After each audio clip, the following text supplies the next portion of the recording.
অন্ধকার রাতের নিঃসঙ্গ পথে যাকে সবাই সম্রাট বলে, বলিউডের এই গান এখন পাকিস্তানে একেবারে বাস্তব চিত্র হয়ে উঠেছে।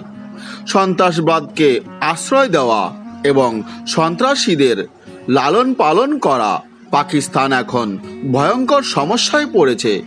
মূলত মুদ্রাস্ফীতি, দুর্ভিক্ষ, দারিদ্র্য ও দেশীয় সন্ত্রাসবাদে জর্জরিত পাকিস্তান। তার ওপর আবার তালেবান এবং বেলুচিস্তান বিদ্রোহী গোষ্ঠীগুলো পাকিস্তানকে ধ্বংসের দিকে ঠেলে দিচ্ছে। কিন্তু এসবের মাঝেও পাকিস্তানের সবচেয়ে বড় দুশ্চিন্তা হয়ে দাঁড়িয়েছে সেই অজ্ঞাত সম্রাট, যে রাতের অন্ধকারে এসে মৃত্যুর পরোয়া নিয়ে হাজির হয় এবং পাকিস্তান সরকারের রাতের ঘুম কেড়ে নেয়। কে এই অজ্ঞাত সম্রাট? এ পর্যন্ত কেউ তাকে দেখেনি, তার সম্পর্কে কোনো তথ্য নেই। সে মুখোশ পরে আসে আর পাকিস্তানে লুকিয়ে থাকা ভারতের শত্রুদের শেষ করে চলে যায়। শনিবার রাতেও সেই অজ্ঞাত সম্রাট ভারতের আরও এক শত্রুকে খতম করল। তার নাম ছিল ফয়জল নদীম ওরফে আবু কাতাল। আবু কাতাল ভারতের অন্যতম শত্রু হাফিজ সাইয়দের ভাতিজা এবং রিয়াসি জেলায় হওয়া সন্ত্রাসী হামলার মাস্টার মাইন্ডও ছিলেন তিনি।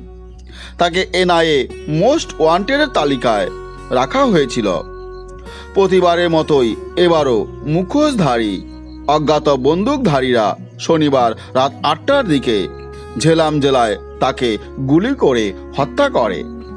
সম্প্রতি পাকিস্তানে ভারতের শত্রুদের যেভাবে হত্যা করা হচ্ছে, সবকটির ধরন এক।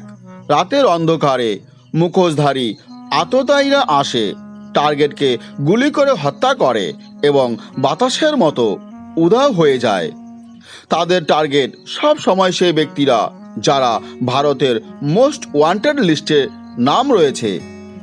পাকিস্তানে ভারতের শত্রুদের টার্গেট কিলিং 2021 সাল থেকে শুরু হয়েছে।